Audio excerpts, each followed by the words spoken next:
नमस्कार, आप सभी को स्वागत है हमारे चैनल मिथिला जवान पे। आज हम एक पुराने मित्र से मिले हैं जो बिहार के हैं लेकिन जॉब यूपी में करते हैं, यूपी पुलिस में। तो आइए पहले इनके बारे में कुछ जानते हैं। तो आपका नाम क्या हुआ भैया? कुमार हुआ। हम बिहार समस्तीपुर के वासी हैं और अपना मैं जो इंटर पास करने के बाद में अपना तैयारी पटना जाके शुरू की। तो भाई अभी आप यूपी पुलिस में कार्यरत हैं? हाँ, अभी मैं यूपी पुलिस में कार्यरत है आजमगढ़ में।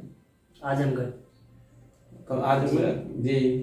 आजमगढ़ में कौन सा थाना में पोस्टिंग है आपका? आजमगढ़ कप्तानगंज थाने पे मेरा पोस्टिंग है।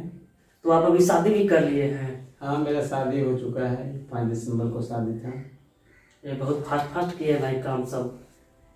नहीं, अपने खासकर बिहार ग्रामीण एरिया से तो आप जानते ही हैं कि जॉब लगने के बाद घर वाले का सीधा सोच ये हो जाता है कि अब शादी कर देना चाहिए। तो इस वजह से घर वाले का प्रेशर था, शादी करना पड़ा। मेरा अपना तो डिसीजन नहीं था, शादी करना पड़ा। चलिए, आपका बहुत बहुत बधाई है, शादी मुबारक हो आपको। Thank you. तो अखिलेश भाई, आप मेरे को ये बताएं, आप तैयारी कहाँ से किए और कैसे किए? देखिए, जैसे अपना इंटर तो मैं अपने ही जिला समस्तीपुर से कंप्लीट किया। इंटर कंप्लीट करने के बाद तैयारी के लिए पटना गए। जब पटना जाने के बाद मैं अपना बेसिक जो कॉम्पिटिटिव एग्ज़ाम की तैयारी के लिए मैंने करतार कोचिंग सेंटर में एडमिशन लिया, जहाँ मैंने बेसिक सिलेबस वहाँ कंप्लीट किया। वो सिलेबस कंप्लीट होने के बाद फिर से मैंने कंटिन्यू सेट प्रैक्टिस शुरू किया। जब मैं अपना तैयारी शुरू किया तो उस टाइम में मेरा मेन फोकस था एसएससी सीजीएल के लिए मैं प्रॉपर तैयारी शुरू किया था। फिर वहाँ से कतार में अपना सिलेबस कंप्लीट करने के बाद मैंने सेट प्रैक्टिस शुरू किया। इन्फेंट्री क्लास नया टोला है वहाँ पे। फिर सेट प्रैक्टिस कंटिन्यू करते रहा।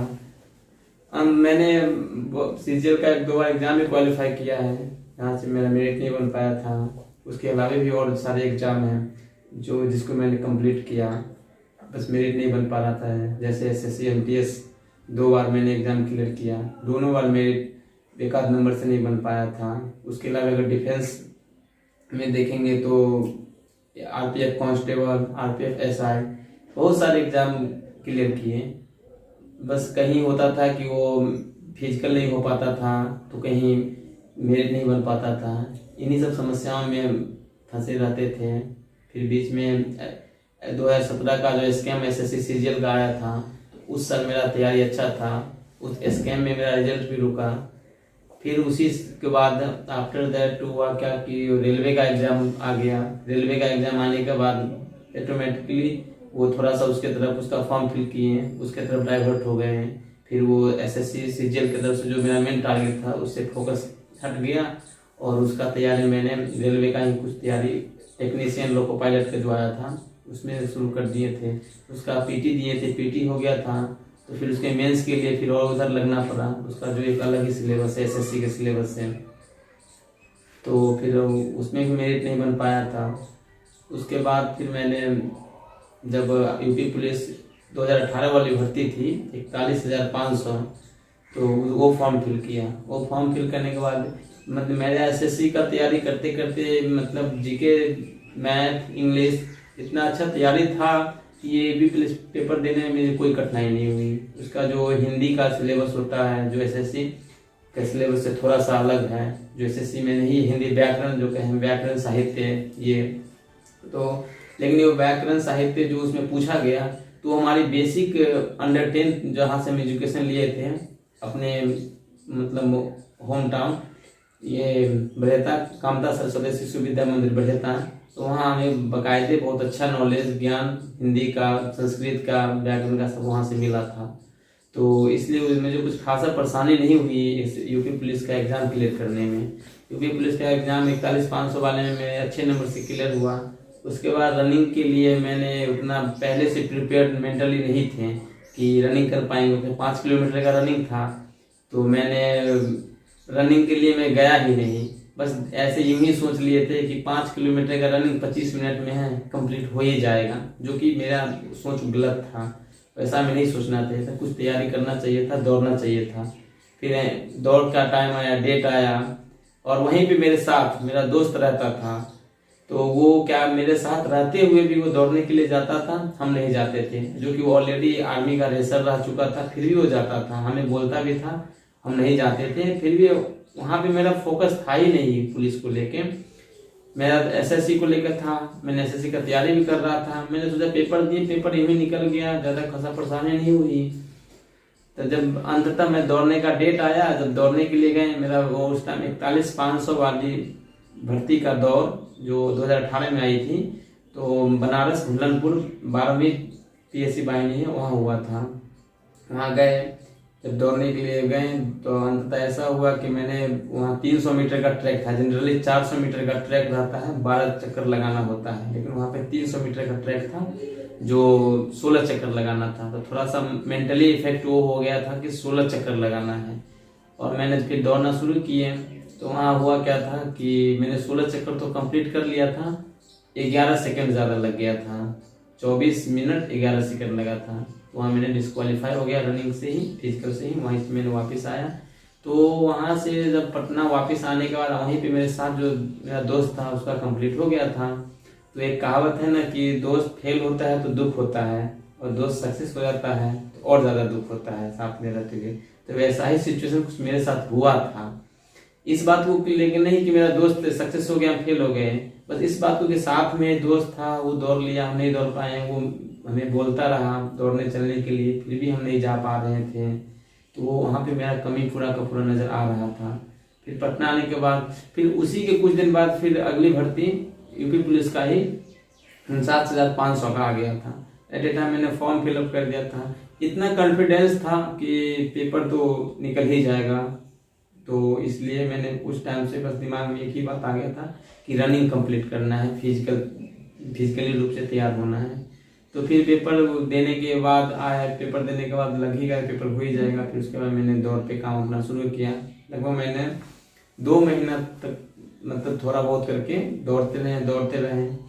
फिर भी हम किसी दिन अपने जो गांधी मैदान में दौड़ने के लिए जाते थे तो वहाँ 12 चक्कर हम किसी दिन कंप्लीट नहीं कर पाए थे 1 महीना के अंदर।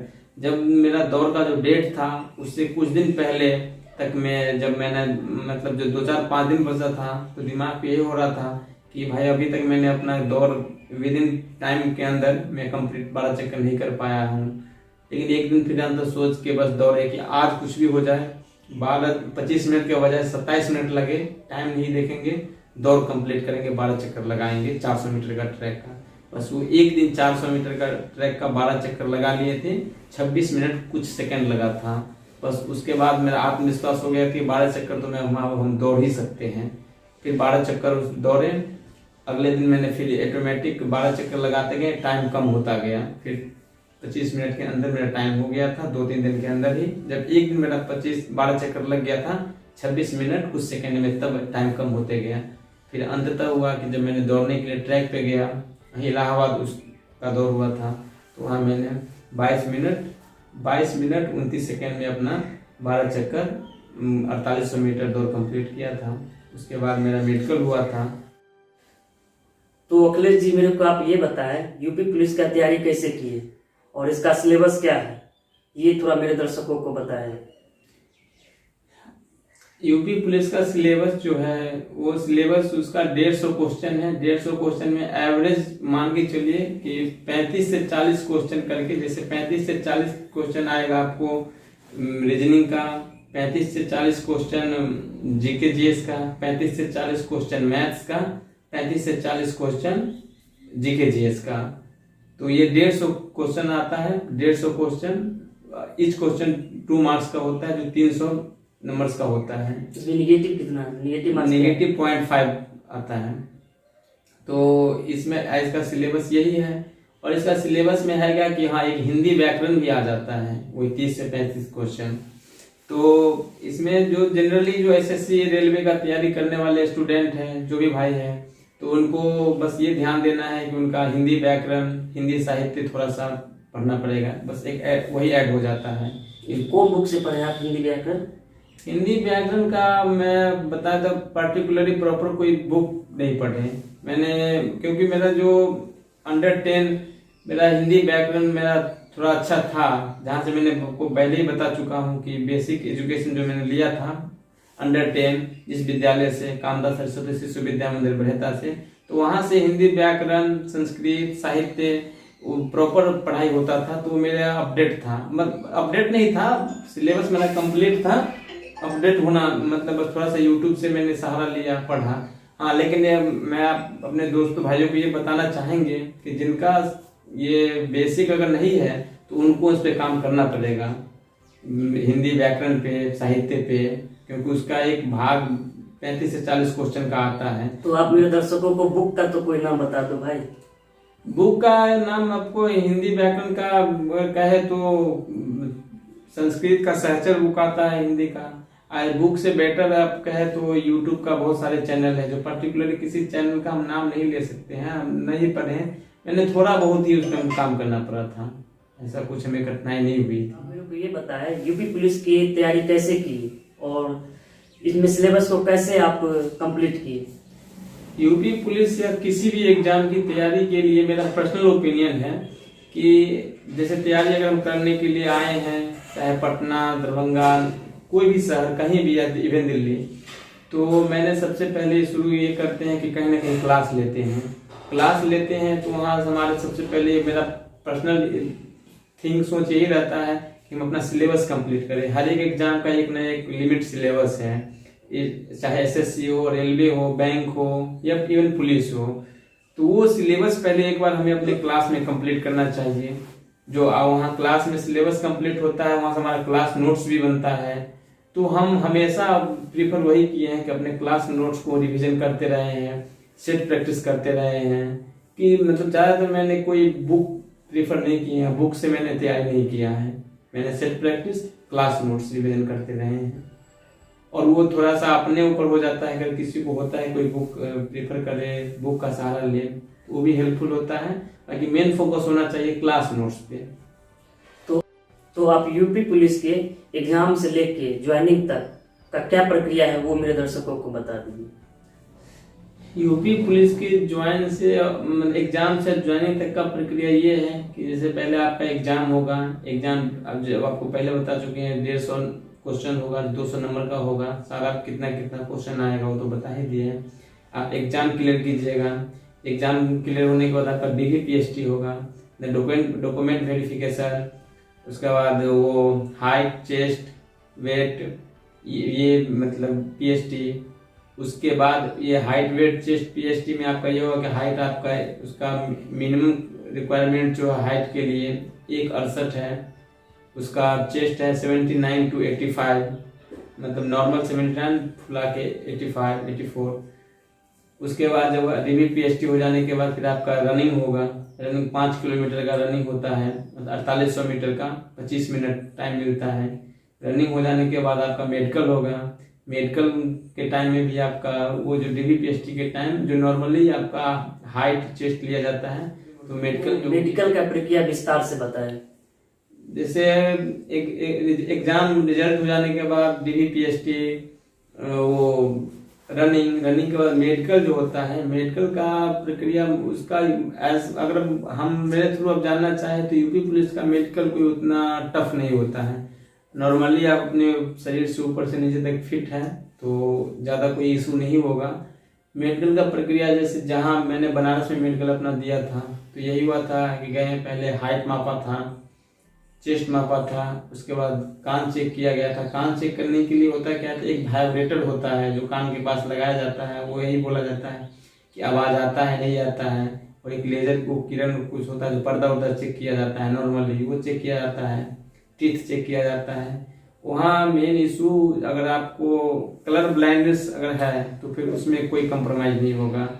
फ्लैट फुट है उसमें कोई कंप्रोमाइज नहीं होगा। ये सब चीज़ अगर नहीं है, इसके अलावा कोई चीज़ अगर थोड़ा आपका 19-20 भी है तो वो कंप्लीट हो जाएगा, कोई ज़्यादा इशू नहीं होगा। तो colour blindness, knock knee, flat foot, ये सब चीज़ नॉर्मली चेक होता है। मुख्य रूप से कलर ब्लाइंडनेस चेक किया जाता है कि वो आपका नहीं होना चाहिए। अखिलेश जी, आप मेरे को ये बताएं मेडिकल के बाद क्या क्या हुआ, ये बताएं मेरे दर्शकों को। मेडिकल के बाद फिर फाइनल मेरिट लिस्ट बनता है। अगर आपका कटअप से अगर 5-7 नंबर ज़्यादा है तो ऐसा आप मान के चलिए कि आपका मेरिट बन ही जाएगा। और वो मेरिट लिस्ट बनता है। फिर उसके बाद आपको उसी टाइम ये बता दिया जाता है कि आपका ज्वाइनिंग लेटर जाएगा। हम लोगों को तो मेडिकल में ही बता दिया गया था कि इतना तारीख को आपका ज्वाइनिंग लेटर जाएगा, मतलब इतना से पहले, और आपका ट्रेनिंग मतलब जो वो इतना तारीख से शुरू है। तो ज्वाइनिंग लेटर आया था, लेकिन ज्वाइनिंग लेटर कभी होता क्या है ना, जैसे हम लोग दूसरे स्टेट बिहार से हो गए हैं, तो आने पहुंचने तक में थोड़ा 2-4-5 दिन आगे पीछे भी हो जाता है, तो वो कोई प्रॉब्लम इशू नहीं होता है। आप जैसे आपका ट्रेनिंग डेट जो रहता है ट्रेनिंग पर पहुंचने का, उससे अगर आपका कागजी प्रक्रिया कुछ लेट से घर पे पहुंचा है, तो कोई इस बात को लेके घबराए नहीं। लेकिन जो मेरा भी ट्रेनिंग 7 अक्टूबर से शुरू था 2020 में, लेकिन मेरा वो लेटर अभी तक नहीं पहुंचा था, वहां से कॉल नहीं आया था आने के लिए, तो मैंने 10 अक्टूबर को गया था। लेकिन फिर भी मेरा वहाँ सब सारा वेरिफिकेशन होने के बाद, पुलिस वेरिफिकेशन होने के बाद, वहाँ लगभग 20-21 अक्टूबर को जाके वहाँ मेरा आमद हुआ, मैंने एंट्री जो कह सकते हैं वो हुआ। तो अगर ट्रेनिंग डॉक्यूमेंट अगर आपका जो है मेडिकल के बाद अगर घर पे नहीं पहुंच रहा है, लेट हो रहा है, तो उससे घबराए नहीं, उसका इंतजार करें, अपने पुलिस कार्यालय में जाके पता करें आया नहीं आया, उससे आगे पता करें। तो अखिलेश जी, आप उन छात्रों को क्या मैसेज देना चाहेंगे जो बिहार या अदर स्टेट पुलिस या आर्मी की तैयारी कर रहे हैं? मैं उन छात्रों को, उन भाइयों को यही मैसेज देना चाहेंगे कि जो अदर स्टेट पुलिस की तैयारी के लिए जो मुख्य रूप से फोकस्ड है, तो उनको मुख्य रूप से पढ़ाई पे ही फर्स्ट प्रायोरिटी उनका होना चाहिए कि पढ़ाई पे फोकस दे। क्योंकि किसी भी स्टेट पुलिस का फिजिकल उतना टफ नहीं होता है। अगर आप उनका सबसे मेन प्रायोरिटी होना चाहिए कि इंटर तक का पढ़ाई हो अच्छे से कंप्लीट करें। क्योंकि किसी भी कोई भी एग्जाम, चाहे एसएससी हो, रेलवे हो, पुलिस हो, आरपीएफ हो, कोई even bank PO, bank clerk का एग्जाम हो, तो इंटर तक का जो सिलेबस ये उसी को थोड़ा सा एक्सपेंड कर दिया जाता है। तो इंटर तक की पढ़ाई अच्छे से उनको करना चाहिए। और जो आर्मी की तैयारी करते हैं, तो उन भाइयों को मुख्य रूप से अपने फिजिकल पर ध्यान देना चाहिए। क्योंकि आर्मी का फिजिकल हो जाने के बाद उनका पेपर कोई ज़्यादा इतना नहीं होता है, बस थोड़ा सा पढ़ के वो पेपर कंप्लीट कर देंगे। और आपको सभी दर्शकों, सभी भाइयों को ये बताना चाहेंगे कि मिथिला जवान चैनल को हमेशा देखते रहें, सब्सक्राइब करें, क्योंकि ये चैनल हमेशा फेलियर सक्सेस स्टूडेंट का कंटेंट कवर करके आप लोगों को हमेशा इसके बारे में देते रहते हैं। धन्यवाद। तो थैंक यू अखिलेश जी। मैं उम्मीद करता हूँ अपने दर्शकों से ये इंटरव्यू सेशन अच्छा लगा होगा।